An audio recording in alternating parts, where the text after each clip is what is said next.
Hey students, PGT again. After we harvest our mushrooms, we want to soak our tubs to rehydrate them to produce more fruits.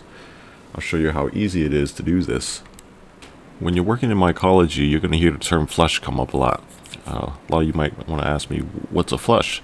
Basically, you harvest your mushrooms, soak them with water, and it grows more mushrooms. It's genius.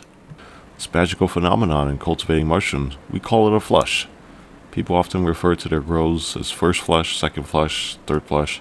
Hey, if you're even lucky, you can get 6 to 8 flushes out of a substrate mix before it's no longer going to produce, or until you get contamination.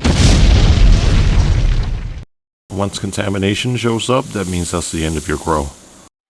So here's how I do it. You want to fill up your tub about halfway with water, and we're going to put another tub on top of this to keep it submerged down in the water here. Clean tap water would work. If you don't have that, you could use distilled water.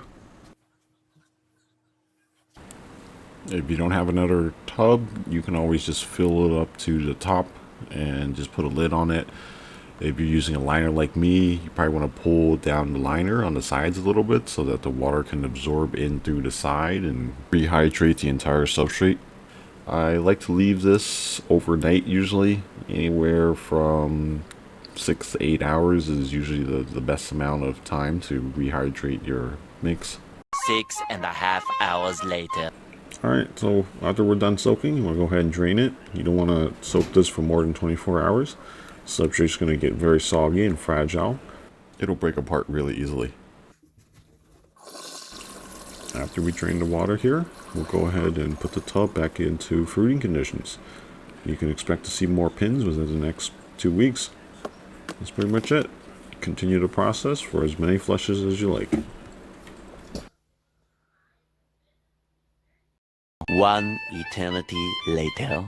Alright, fast forward a week and a half later. Here's the third flush of the same tub that we just dunked. As you get later and later into the flushes, you get less fruits. However, you're going to end up with bigger fruits than compared to your first flushes.